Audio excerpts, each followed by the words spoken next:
Hey, this week we find out if Hawkeye with Rosenberg at the helm is worth your money, and whether or not Johnny Cage's Thor is worthy. Yeah, find those out.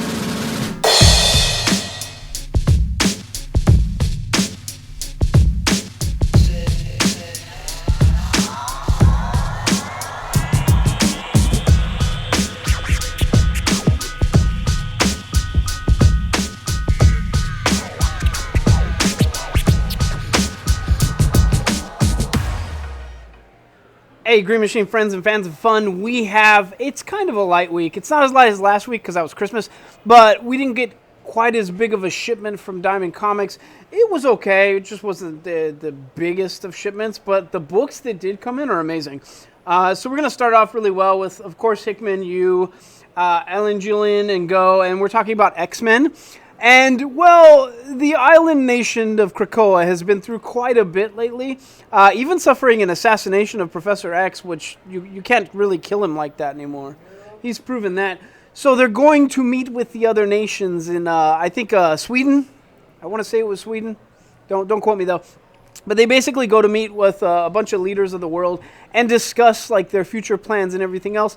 And while there, they might be suffering another attempt on their lives. So, yeah. One thing that I really love about this is, again, Hickman is really, really heavy into the political aspect of, like, what would the world actually be like if this nation just rose up the way it did. And it's good. We still get the Professor X that we don't quite know because he's just totally new. But there's so much good stuff in there. So I like seeing the whole politics game involved, but they definitely keep enough action to keep you intrigued. And this issue is no exception. One of my favorite parts of this issue, actually, is Professor X quotes Huxley at one point. I think the quote is like, the modern age has armaments and planned obsolescence and armaments, something else, and planned obsolescence. I can't remember the actual line. It's from the island. But it was a really, really good line and well delivered. And they comment on that. But it's just weird to see Professor X quote Huxley. Huxley is a dystopian writer. He writes a dystopia. And we were wondering that about the whole Krakoa. Like, it seems like a utopia, but it's also kind of dark at times. So it could get dystopian. And for him to deliver that line. I mean, and they also made sure that no one who has visions of the future can go on a Krakoa. Right? So there's a lot of creepiness going on. I'm still not fully certain what's happening. Hickman's good for that sort of thing. Like, if he had picked anyone else to quote, I would have been like, meh, but you pick Huxley or Orwell, and then you leave people wondering. So, good job, Hickman. Honestly, it's a must-buy this week. It was amazing. It was awesome. It was everything good came from that. I didn't split this up into a fast go list, but we'll just stop it about there. Yeah, I'm sorry. I didn't do a no-go split up. We'll do it. We'll figure it out. Next is Transformers issue number 15. And again, keeping with the political theme, this is it's the rise of the Decepticons, but not really. They're called the Ascenticons, and the symbol itself is flipped upside down. The politics involved are great. We have Soundwave, who is pretty much pulling the strings. He wants chaos. Soundwave just absolutely wants to cause disorder. And meanwhile, Megatron's being sort of thrust into the control position, and it's created this place where, like, maybe Soundwave doesn't know his place, and maybe Megatron has to pull that out. I love the political game of Transformers. It's so brutal. But more importantly, we get some of Megatron's background. Did you know Megatron was like a war vet of some big Cybertronian war at one point? I mean, obviously they had wars, Autobots and Decepticons, but before that, he was in like a big one. And it kind of made me like look at it and go, wow, like I've got a lot to relate with Megatron. And some of his attitude even, like, it starts to kind of make sense. So anyways, everything from this Transformer run is just awesome. It's outstanding. There's nothing to complain about here. If you're not reading it, you're clearly not into robots or Transformers. That's all I gotta say. Yeah. If you're not into Transformers, then I guess you'd be bored. Anyone else, if you even remotely like Transformers, you watched an episode when you were a kid in the 1980s, you'll probably still love this. So yeah, come pick it up. Next is the big one, the big giant one, and I don't think I have the main cover. I think I have a variant here. So if you could throw up the main cover, but this is Thor #1. And this has, of course, Donny Cates at the helm, Nick Klein, and Matt Wilson. And I will say that I think Jason Aaron is probably my favorite Thor writer, but that might be changing. Yeah, that might be changing because this issue in particular is outstanding. But it's Donny Cates doing what Donny Cates loves to do, where he retools Origins. He changes things around. He shifts it around. There's always good reason for it. And it's a good change. And I can't talk too much about it without spoiling it. I will say Thor is settling into his life as king and taking over for the All-Father position. And he's not happy because he likes adventure. He's used to adventure. And so something traumatic happens and it changes him. This is actually the look of Thor in the storyline by the end of the issue, is all I'm going to say. And there's a reason for it. Why does he look like the old school Thor with some upgrades? Well, you're going to have to read and find out. There's just so much I really want to talk with you guys, but I can't touch on any of it without spoiling it. Yeah, okay, this is the A cover. So anyways, it was great. It was awesome. It was wonderful. Granted, I'm kind of a Donny Cates fanboy, but this was just such a good showing. So come check this out. It's awesome. Come pick it up. Next is Pandemica #3, and this is Jonathan Mayberry. Jonathan Mayberry, if you don't know, he's a science fiction writer. There's an award named after him, the Mayberry Award, which is very prestigious. And if you win it as a writer, which I would love to win it one day, and I probably never will, it's a great honor. So Jonathan Mayberry can write a hell of a story, and this one is haunting in a lot of ways, in a lot of really messed up ways. There are creepy monsters in play, but the reason they're monsters is because somebody is setting off bombs called purifier bombs that only target people of certain ethnicities. Yeah, so you need to understand there is going to be some overt racism in this story, and they are tackling overt racism as like a statement to our times.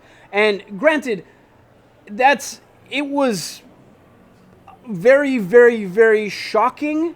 At the same time, I really, really wanted to know more. It's so much a statement on our times and the things that we're struggling with now. And it's a very in-your-face way to deal with racism and xenophobia and all that stuff. So I thought it was great. The art was amazing. The story was frightening, but really, really in-depth. So as scary as it was, like I wanted to know more. And go figure, it's by Jonathan Mayberry. He's amazing. So yeah, this is Mayberry, Sanchez, and photos. The art was a little gritty at times. It was almost too gritty, but I didn't have anything to complain about. I think you will really, really enjoy this. But again, you need to know that you're going to be getting politics, and they're going to be tackling racism in this story. So if that's not your jam, don't buy this comic. That's all I'm going to say. Yeah. It was a really, really interesting. This is definitely a variant. So I don't have the mainline cover for this, but I have a couple variants. And this is Sol Saez, Jesus Saez, and Prianto. And that is Star Wars, issue #1. And if you don't know, this variant right here, we need to talk about this variant. This variant has a character on it that is named Jackson that I didn't know. I thought that was Bucky O'Hare when I picked this up. Like, it looked like him. It isn't. Jackson apparently is a character that is a rabbit pilot that was tied to the Star Wars universe that George Lucas hated. So he wanted it removed from the Star Wars universe. And I guess artists have been, over the years, have snuck him onto covers to sort of reference the character. And that's what you're witnessing here. So if you see this, that's a bit of history that you didn't know about. So his name is Jackson, Jaxxon. And I thought that was pretty cool. He's not in the issue, sad face. But we're going to talk about the mainline issue, and that is issue #1. This takes place after Empire, directly after Empire, not directly before Jedi, because there's a lot of time between Empire and Jedi, but before Jedi. Now, a couple things to unpack. I didn't realize this. It didn't make sense to me, but Luke doesn't know that Han is frozen in carbonite and gone at the end of Empire. He doesn't know that. He's got his hand cut off. Like, Leia senses him. They go to pick him up. They never explain at that point that Han is... Yeah, I never realized that. they touch on that because like he's asking what happened to Han in this. Meanwhile, Lando is involved, and everybody is pissed off at Lando, and for good reason. Now, what are you going to get in this? Are you going to get a side story that's not worthy of your time? No, it was amazing.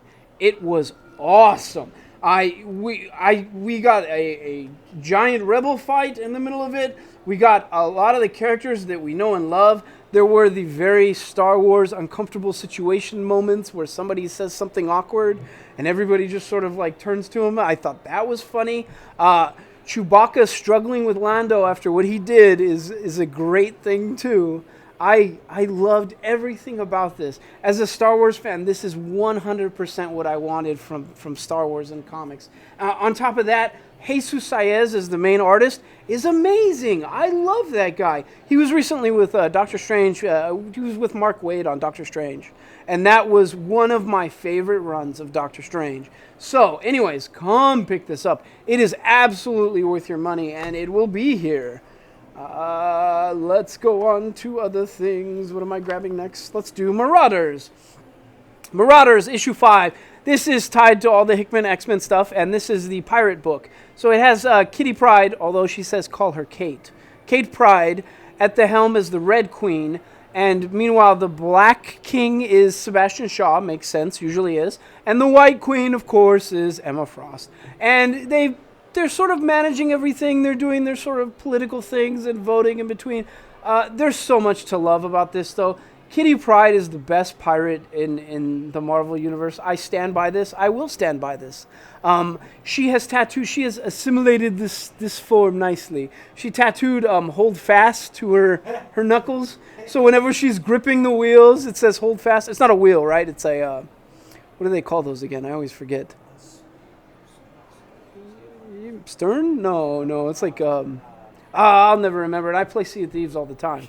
How do I not remember that? So that's in it. On top of that, at one point she gets to yell out, "Raise the skull," which is referencing the flag, I think, and I love it. I love everything about Marauders.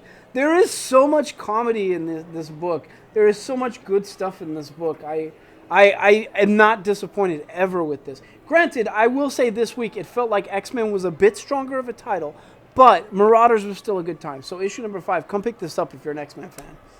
Ship's Wheel, that's all I got. Ship's Wheel, right.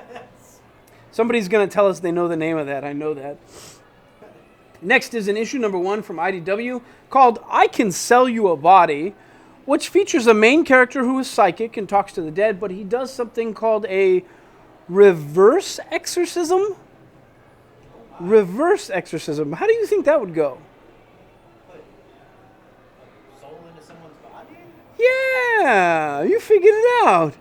He puts a soul into somebody else's body, lets them pick the body, and puts a soul in the body, and then their loved one gets to come back from the dead. Problem with that is, well, the mob somebody wants to bring their dad back to life, and they've given him 48 hours to do it, so he's got to find a body. And I like it. It's an interesting premise. Granted, I don't think it was super good. It was okay. It was interesting. I wanted to know a bit more. I wasn't completely sold on the characters. The characters felt a bit weak at times. That's all I'm going to say on that. The art was, it was okay. I really have a sneaky suspicion this is the same artist as that Ghosted in L.A. It looks very, very similar. I'm not entirely sure. Yeah, Ferrier? Yeah. Is that it? It's the same artist, isn't it? That's the writer. Combadias. Combadias? I don't know if it is. Rock me, Commodius. I can't believe you made that reference. All right. Anyways, I Can Sell You a Body. It was pretty good for a book 1. I wouldn't recommend it to everyone. You have to like a little bit of your spooky stuff to really enjoy this. But it was okay. Next is a book I never thought we were going to review and I was going to have good things to say about it because it just wasn't selling. And I wasn't enjoying the titles on the shelf. But as a Joe, it does my heart some good to say that the current G.I. Joe run is pretty darn good. There's a lot of good stuff here. If you can't tell from the back, this is issue number 4. And the back says, Obey Cobra. So there's a couple things to unpack here. Cobra has won the war.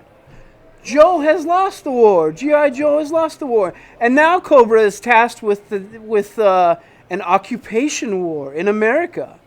And we know as Joes that an occupation war is not a good time. Not at all.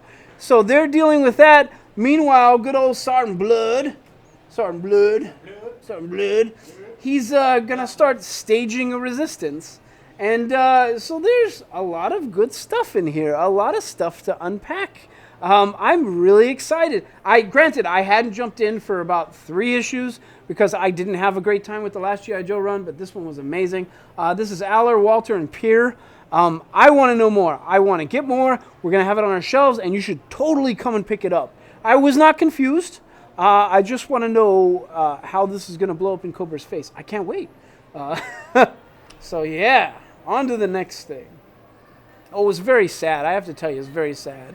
Like, Cobra drags off someone's family in the night, and the woman's like, but we're honorable. Hail Cobra. And, like, holding up her hand, or go Cobra, or doing... And it was sad. It was totally like a World War II reference. It was very sad. But yeah, it was really, really good. I had a good time.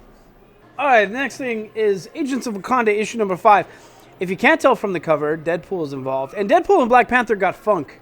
They got funk because of Deadpool versus Black Panther. It's still not quite squashed. And every time Deadpool shows up, it's every single time Black Panther is like, what the hell? Like just annoyed in general. And it's great. This whole issue was amazing. I laughed the whole way through it. Whatever reason, they need to have a solo series that is just Deadpool and Black Panther doing things together. They are a good team. I love them together, and they hate each other, which makes me love them more. So, anyways, it's awesome. I had a great time. This was one of the best Agents of Wakanda I've read so far. So, yeah, come pick this up. Almost definitely come pick this up if you're a Marvel fan this week.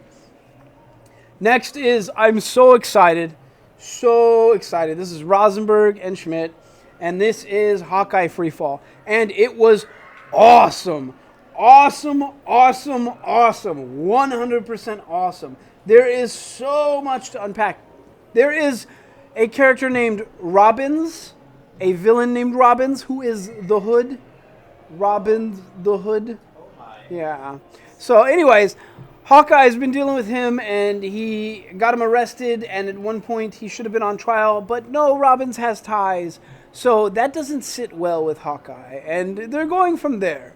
That's sort of establishing the funk, and somebody else is framing Hawkeye because another version of Ronin shows up, which is one of Hawkeye's former personas, shows up and is causing some mayhem. So that, yeah, there is so much goodness in this. You're going to get a couple more Avengers in this story. There is a lot of fun.